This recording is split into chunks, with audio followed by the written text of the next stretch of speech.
បាទសូមគោរពសម្ដេចអាដាមលោកជំទាវលោកស្រីនិងកញ្ញាប្រិមិត្តដែលកំពុងតាមដានទស្សនាកម្មវិធី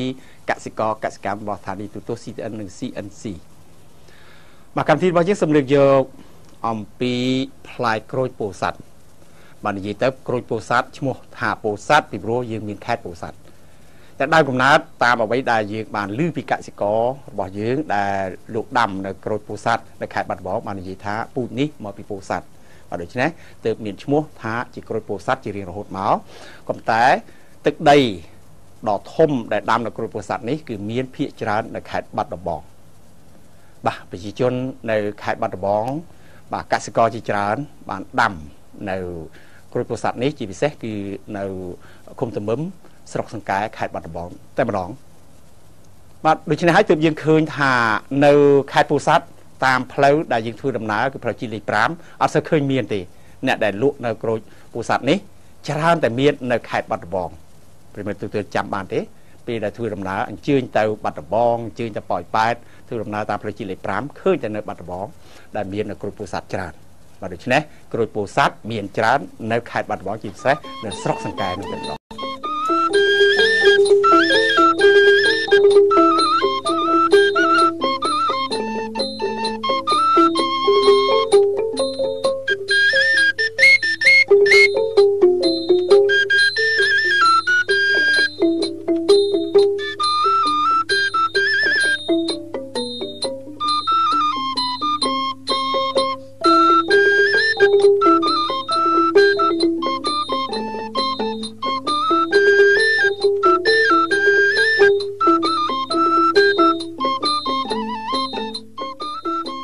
បាទទីទៀតប្រិមត្តទស្សនិកជននឹងបានជួបជាមួយនឹងបងប្អូនប្រជាពលរដ្ឋរបស់យើងជាពិសេសគឺអ្នកដាំបាទក្រូចពោធិ៍សាត់ហើយក៏ក្នុងនោះផងដែរកម្មវិធីរបស់យើងសូមទទួលស្គាល់ថាក្រូចពោធិ៍សាត់គឺជាក្រូចដែលមាននៅប្រវត្តិដ៏យូរលង់ជាមួយនឹងបងប្អូនខ្មែរយើងហើយក៏ប្រទេសថៃនិយាយទៅគឺដែលជាប្រទេសជិតខាងរបស់យើងនេះគឺអត់មានទេទៀតបាទការដាំក្រូចពោធិ៍សាត់មានតែនៅខេត្តបាត់ដំបងរបស់យើងដោយឡែកថៃចង់ហូបក្រូចពោធិ៍សាត់គឺទាល់តែមកប្រទេសកម្ពុជាយើងបាទនេះជាមោទនភាពដែលយើងមានក្រូចដ៏ឆ្ងាញ់ពិសានេះហើយក៏បើយើងច្បាច់វាហើយបាទឥឡូវនេះគេមានវិធីច្បាច់ក្រូចពោធិ៍សាត់នឹងបានលឿនហើយក៏មានរសជាតិធម្មជាតិសុទ្ធសាធតែម្ដងនៅតាមផ្សារហាងនានាហ្នឹងគឺមានវិធីដើម្បីនឹងលក់នៅទឹកក្រូចពោធិ៍សាត់នេះយ៉ាងឆ្ងាញ់ពិសាបាទនេះជាមោទនភាពជាតិរបស់យើង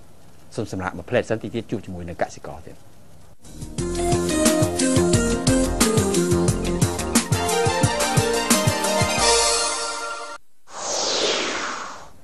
ប្រិមត្តទស្សនិកជនវគ្គនេះដែលកម្មវិធីរបស់យើងបានជម្រាបពីខាងដើមគឺនឹងជួបជាមួយនឹងកសិករអ្នកដែលដាំក្រូចពោធិ៍សាត់នេះនៅឃុំទំមឹមស្រុកសង្កែខេត្តបាត់ដំបងសូមជួបជាមួយគេទៀតទិញម្ដង5លានឯណោះ5លានយកទៅចាយលោកធំពេញខ្ញុំទិញថានឹងឯណោះក្រូចនេះដាំរយៈពេល8ឆ្នាំហើយបានផល4ឆ្នាំឆ្នាំទី1ខ្ញុំមកបាន1300បាទដល់ឆ្នាំទី2ខ្ញុំឡើងបាន2500បាទដល់ហើយឆ្នាំទី4ហ្នឹងខ្ញុំឡើងបានជិត4000បាន3800ដល់ឆ្នាំនេះខ្ញុំឡើងបាន7200បាទក្រូចខ្ញុំដាំ500ដើមនេះខ្ញុំដាំជាមេឃបាទពីដំបូងមកដីវានៅរាងទាបខ្ញុំធ្វើដីឲ្យស្អាតលើកបន្លាយឆ្វែងឆ្វាត់ទៅយកអាចដីវាដាក់ទៅតាមដាក់ឲ្យវាខ្ពស់កុំឲ្យវាមានទំនាបដីទឹកវាដក់កាលណាតែភ្លៀងមកទឹកវាដក់អញ្ចឹងហើយខ្ញុំធ្វើបន្លាយឆ្វែងឆ្វាត់ទៅឲ្យទឹកហ្នឹងវាធូរពេលភ្លៀងមកវាស្រង់ចូលនឹងបន្លាយហ្នឹងកុំឲ្យវាជ្រុំនឹងគល់ក្រូចយើងណាខ្ញុំដាំនេះ3ម៉ែត្របាទមកគុំទៅមកគុំមួយ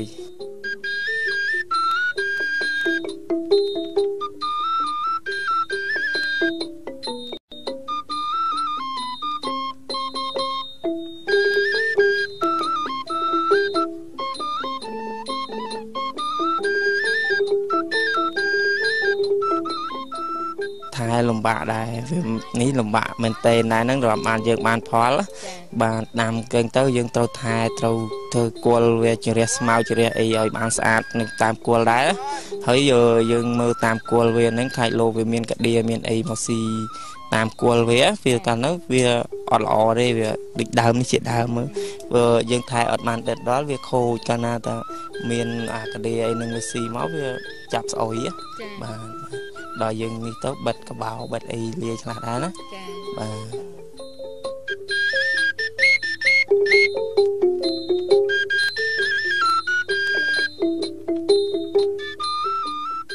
ដាំមេឃវាផ្សាំប្រហែលរយៈពេលប្រហែលជា2ខែដែរណាបាទហើយដាំពេលមិនជ្រៅប៉ុន្មានទេប្រហែលជាជំរៅ3ទឹកអីទឹកអីបាទតើខ្ញុំដាំខ្ញុំអត់មានដាក់បាតជីអីផងខ្ញុំដាក់ធម្មតាដាក់ដាំធម្មតាដល់ពេលវាចាប់លាស់ទៅយើងអាចថែវាកាត់មេឃវាណាដែលមេឃវាបោកយើងកាត់ចេញយើងទុកតែមេឃល្អដូចមេឃវាអំពងវាមានលាស់មកវាមានអារឿងកប៉ែតហ្នឹងត្រូវកាត់ចេញហ្នឹងបាទទុកតែរឿងលាស់មករឿងមូលមក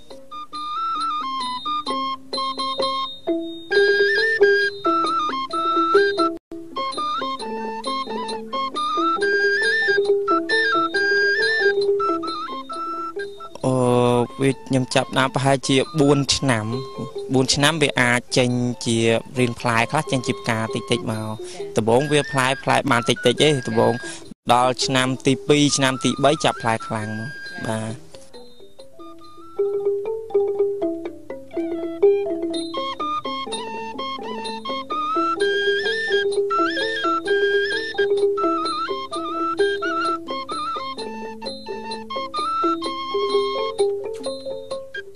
វាមុននឹងដាំវាពីដំបូងយើងចោះដើមច្រើនដែរណាប៉ុន្តែវាបានផលមកវិញក៏វាកើនដែរណាបាទវាឲ្យជីវភាពយើងធូរ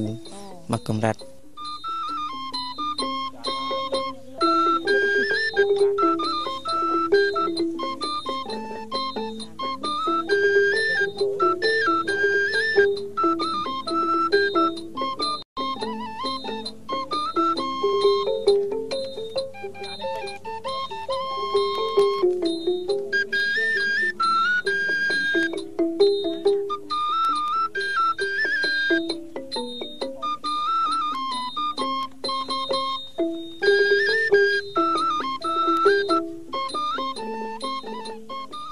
ទីផ្សារខ្ញុំភាគច្រើនខ្ញុំលក់អាល្អនៅគឺគេមកទិញនៅតាមផ្ទះហ្នឹងបាទគេដឹងថាមួយដឹងថាក្រូចយើងអូខ្ជាយផ្អែមឆ្ងាញ់ហើយគេមកយកទៅផ្ទះបាទណាអត់ខ្ញុំ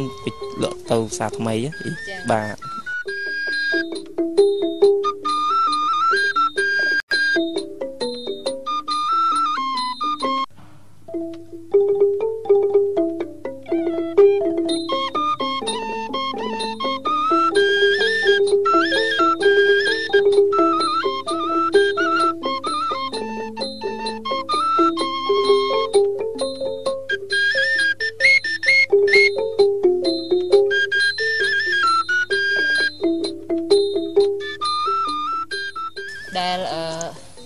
ជួបបញ្ហាគឺក្រូចរបៀបនេះឬពូណាអាហ្នឹងជួបបញ្ហាយ៉ាងម៉េចដែរជួយបញ្ជាក់តិចមើល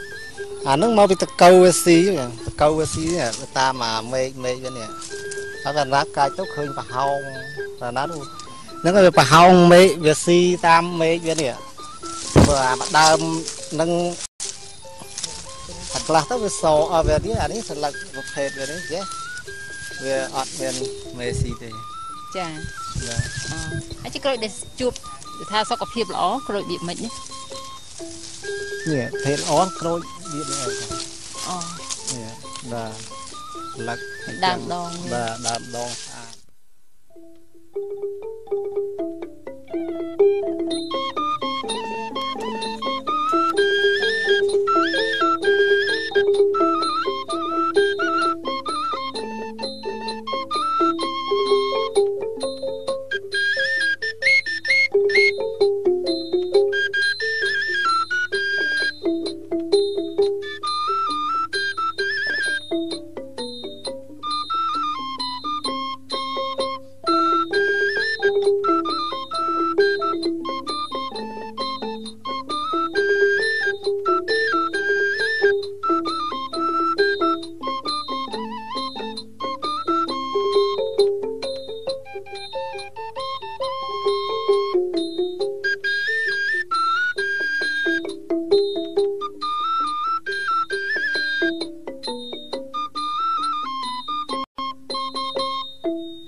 បាទប្រិមិត្តទូទាជនបានជ្រាបនៅការអធិប្បាយរៀបរាប់ជំរាបជូនប្រិមិត្តទូទាជនអំពីការដាំនៅក្រូចពោធិ៍សាត់ក៏ដូចជាការថែទាំបាទដូច្នេះទើបយើងមានក្រូចពោធិ៍សាត់ដែលមានគុណភាពល្អឆ្ងាញ់ហើយក៏រសជាតិពិសេសសម្រាប់ក្រូចពោធិ៍សាត់ស្រុកសង្កែខេត្តបាត់ដំបងបាទទីជួបជាមួយនឹងអ្នកលក់វិញម្ដងតើគេមានចំណាត់អារម្មណ៍យ៉ាងដូចម្ដេច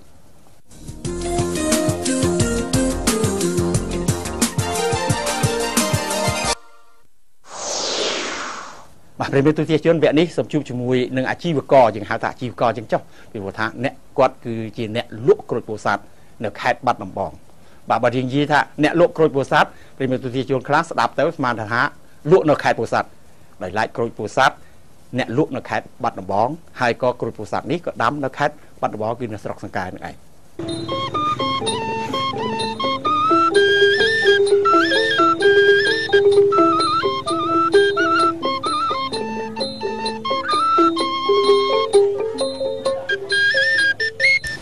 ខ្ញុំលក់ក្រូចហ្នឹងតាំងពីឆ្នាំ94ហ្មងបងចាស្ថានភាពនៃការលក់ដូរយ៉ាងម៉េចណាក្រូចនិយាយទៅបងឲ្យតែយើងលក់ក្រូចបាត់ដំបងដូចថាយើងលក់យូរចឹងទៅយើងដឹងថាតំបន់ណាក្រូចឆ្ងាញ់តំបន់ណាក្រូចអត់ឆ្ងាញ់ចឹងណាបងអញ្ចឹងទៅយើងស្រាវជ្រាវលក់យូរអញ្ចឹងទៅយើងដឹងមានម៉ូយចការក្រូចឆ្ងាញ់អញ្ចឹងយើងតាក់ទងគេយកមកឲ្យចឹងទៅបង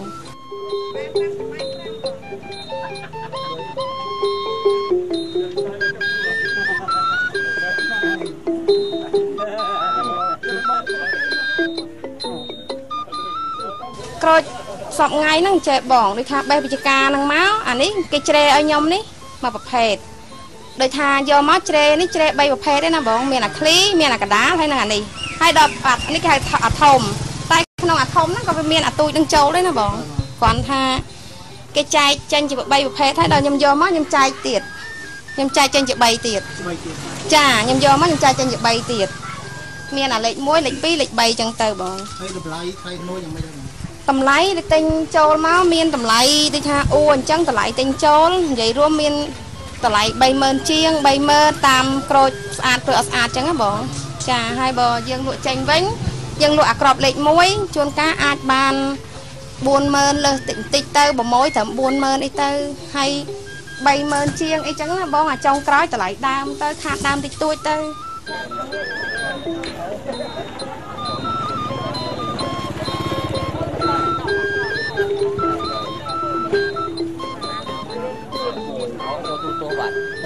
កន្លែងខ្ញុំមួយថ្ងៃលក់ប្រហែលជាយ៉ាងទាបបំផុតក៏ត្រឹម3ស្លឹកអីដែរបងចា30ផ្លូនបងចាអញ្ចឹងអតិថិជនយើងភាគច្រើនច្រើនមកពីតាមបណ្ដាខេត្តណាខ្លះមួយក៏តាមក្នុងបាត់ដំបងភាគច្រើនគឺគាត់មកតាមបណ្ដាខេត្តបងច្រើនជាងគេភ្នំពេញបងបាទចាក្នុងមូលហេតុអីបានគាត់ចូលចិត្តមកទិញក្រូចបាត់ដំបងនេះព្រោះអីក្រូចបាត់ដំបងយើងវាមានគុណភាពល្អបងថាអាចទុកយូរបានរសជាតិវាមិនផ្អែមមុតទេតែផ្អែមមានជាតិជូរចាហើយរសជាតិគេហៅថារសជាតិអត់មានប្រើជាតិជីជាតិថ្នាំអីចឹងណាបង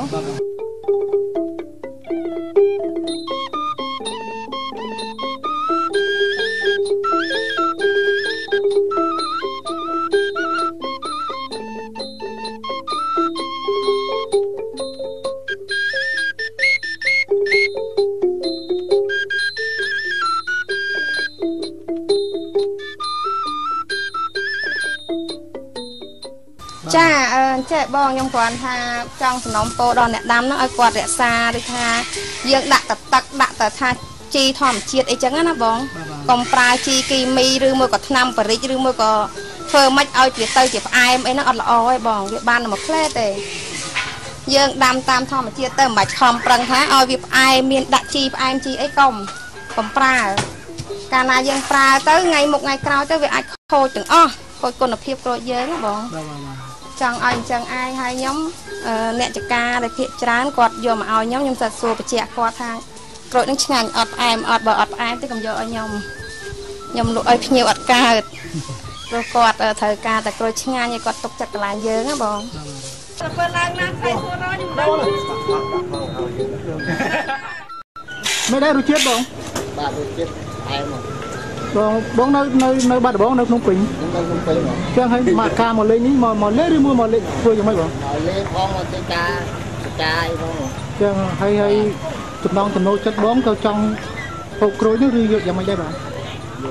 ឆ្ងាញ់បងឆ្ងាញ់បងចេះចង់មកទិញនេះហូបវាឆ្ងាញ់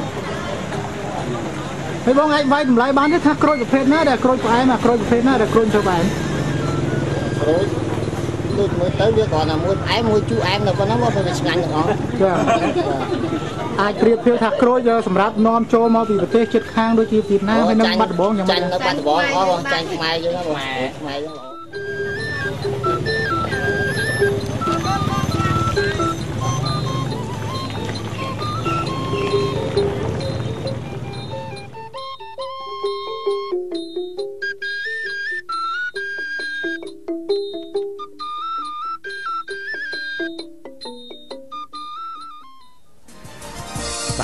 បាទយើងឃើញទេវាជាមោទនភាព